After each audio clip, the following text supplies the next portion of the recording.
This Axios article from Erica Pandy does a really good job of summarizing a lot of the discourse, the political discourse right now. She says the hyper politicization of the American family. That's the name of the article. Intensely personal decisions about children and family are suddenly becoming a fierce battleground.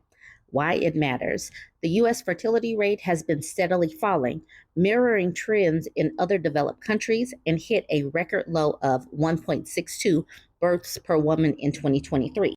Driving the news, a growing chorus of conservative pundits, influencers, and politicians are promoting a specific traditional image of family life and criticizing people who don't live that way. Senator J.D. Vance, the Republican nominee for VP, has given the pro-natalist movement its biggest platform yet.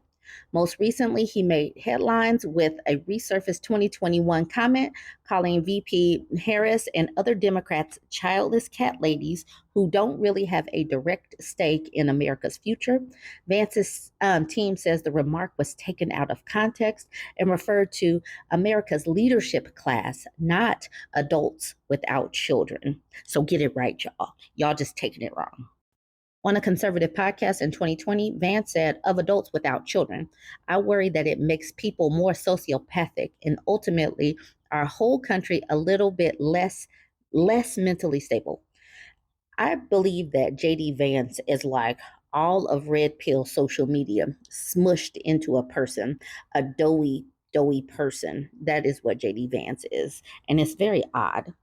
Okay, by the numbers, 47% of adults under 50 who don't have kids say they're unlikely to have them. Almost half of current adults right now say they do not want kids, up 10 points from 2018, according to a recent Pew survey. Among the reasons, they can't afford it. They want to focus on different things, or they just don't want to. I don't know what is up with these politicians and not getting these same reports that I easily access and see. Why is it that they are so like just ignoring the fact that it costs way too much to have kids these days? And that the child free movement is real and some women simply do not want to have babies. That trend has very real implications for America's future and economic growth, especially if immigration is limited. But experts say simply telling women to have more kids, irrespective of whether they want to, whether they're able to, or whether they can afford to, is missing the point. It's legitimately tapping into frustration of what it takes to support a family, but for some reason, it's directing that anger toward professional women, says Laura Lovett, a University of Pittsburgh historian. And we do have to talk about immigration because so many people demonize immigration, but immigration is literally the only thing keeping the United States population propped up because our birth rate is low and our death rate is about to eclipse the amount of people born. It's about to happen. We're getting older and we're not having as many kids. That's the reason why people are freaking out. And, you know, people who demonize immigration really do not want to see what happens when these people stop even wanting to come here. I'm outside making content and my coworker is a bird. So if you hear my coworker squawking, that is what's going on. Okay, it says the other side. Even though it contends with a real problem, no matter how you frame the issue, pronatalism often comes across as extremely strange.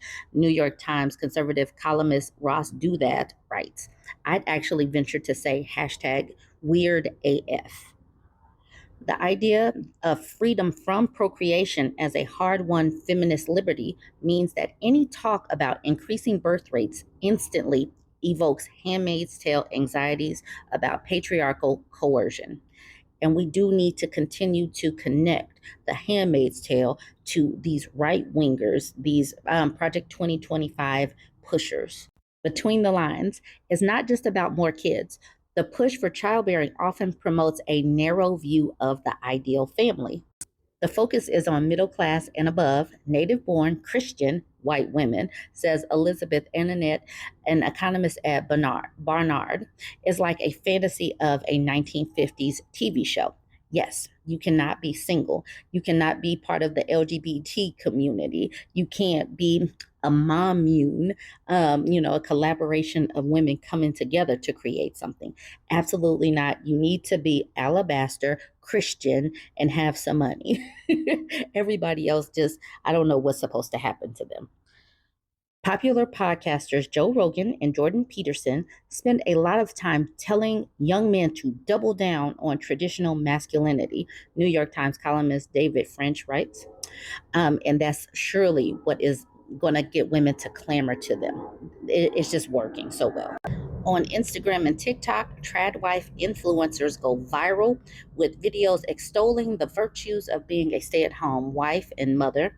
Critics say the trend often presents an incomplete picture of housework and childcare and of what they wear and wearing heels and wearing makeup to be a mom on a daily basis, which is absolutely not reality.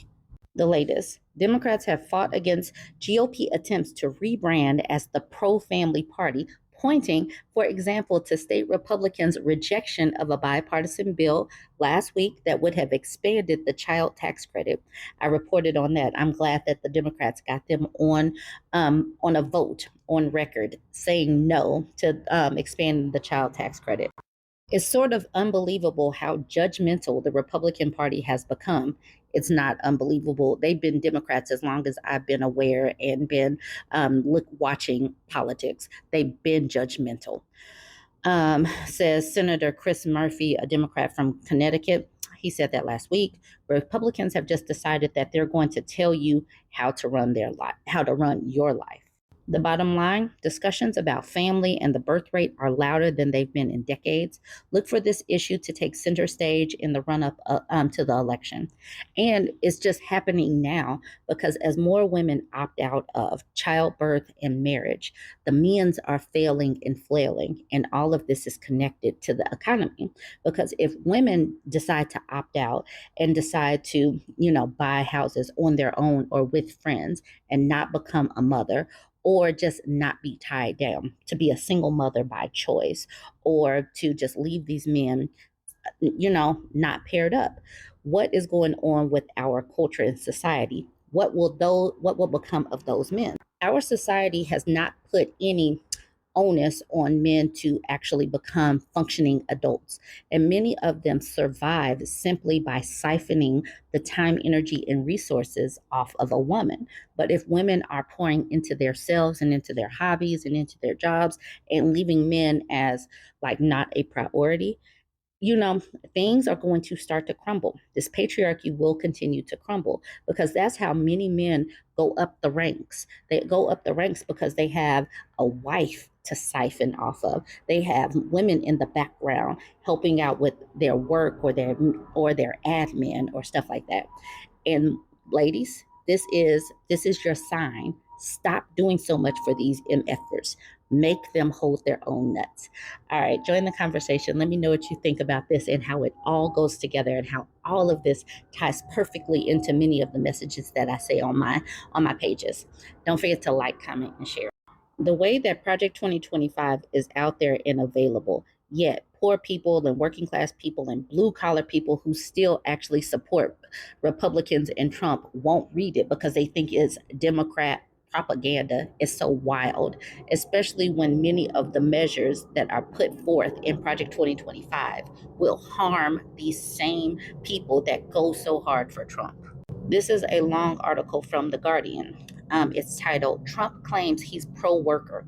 Project 2025 Will Gut Labor Rights. Donald Trump proclaimed he was for all the forgotten men and women in his acceptance speech at the Republican convention.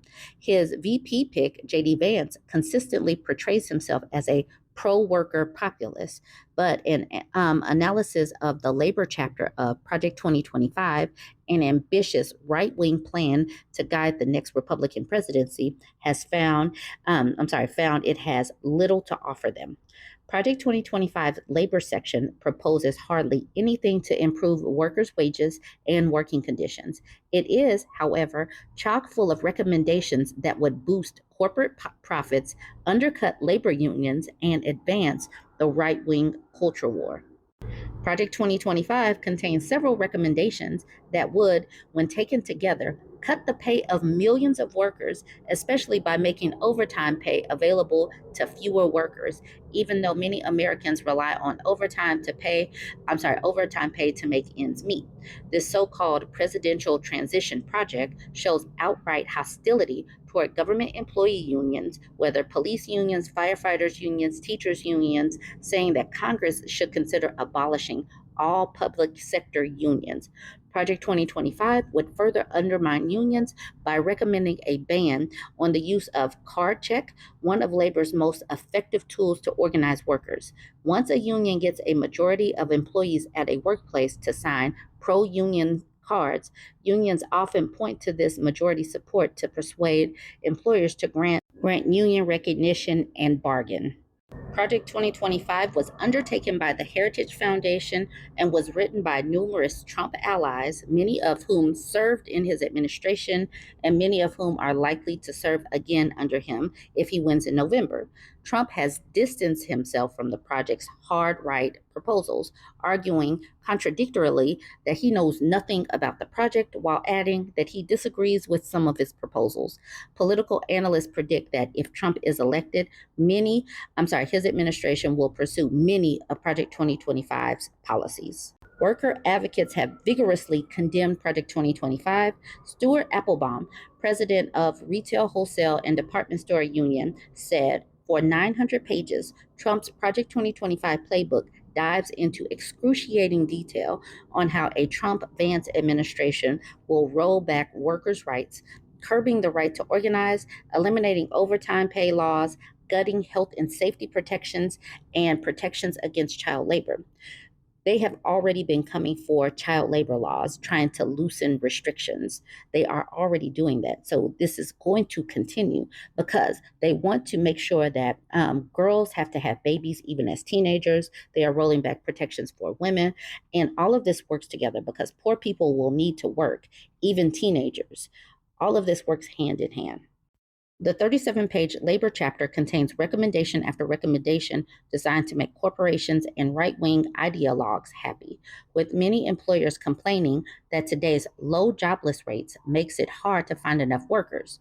Project 2025 recommends making it easier for 16 and 17-year-olds to work in dangerous jobs, jobs that federal law currently makes off limits to workers under the age of 18. Some young adults show an interest in inherently dangerous jobs. Current rules forbid many young people from working in such jobs.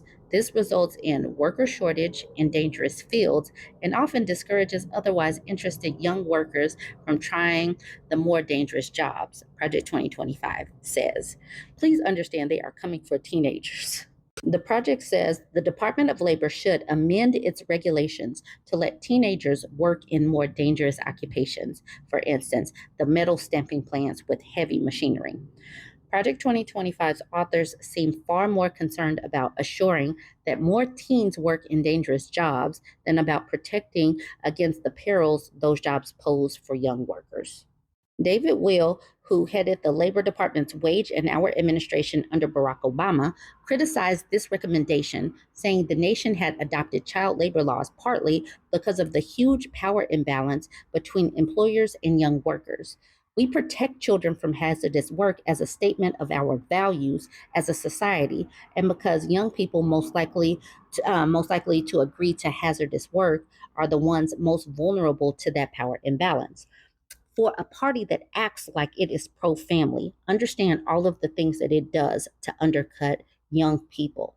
The way they say no to social safety nets and food stamps and free lunch and that kind of thing. They do not like children once they are fully formed and out of the womb. Helping corporations cut labor costs. Project 2025 has several far reaching proposals that will reduce corporations' labor costs and boost their bottom lines. The project calls for repealing the 93-year-old Davis Bacon Act, which requires contractors on public works projects to pay the prevailing wage paid to local workers doing similar work. Davis-Bacon was enacted to prevent government contractors from winning projects by underbidding competitors through ever lower labor costs. The nation's building trades unions vigorously oppose repealing Davis-Bacon because that would push down construction wages. Project 2025 would shrink many workers' paychecks by calling for a law that limits when they receive overtime pay to only when they work more than 80 hours over a 2 week period instead of the current system of working more than 40 hours in 1 week. That means if an employee works 55 hours in 1 week and 25 the next, that worker won't qualify for overtime despite working 55 hours in 1 week. In another proposal that would slice labor costs, Project 2025 says workers who qualify for overtime pay should be able to choose to receive compensatory time rather than time and a half overtime pay. The project says this idea aims to give workers more time with their families, but many workers' advocates say it's a ploy to enable employers to twist workers' arms so that they take comp time instead of time and a half pay. Will, the former wage and hour director, warned that employers might abuse this proposal. Unfortunately, in too many work settings, workers would be pressured into taking the accumulated time option, and then they have trouble using that time when they choose to do so. Project 2025 would also cut labor costs by proposing to make it easier for gig workers like Uber and Lyft drivers to be deemed independent contractors and not employees. Unlike employees, independent contractors are not covered by minimum wage and overtime laws, and employers don't have to pay part of their Social Security and Medicare taxes. Full of anti union provisions, Project 2025 would weaken unions or make life tougher for them in at least a dozen ways. Beyond calling for a ban on card check, it would make it easier for workers to decertify their unions. Under current law, workers can only vote to decertify, i.e., get rid of their union, for a short period before their union contracts expire or when there is no contract in force. Project 2025 would allow such decertification anytime a union contract is in force. It would prohibit project labor agreements, a proposal that will infuriate building trade unions. These union friendly agreements are used to smooth labor relations on large contract projects and often assure that projects use unionized construction contractors.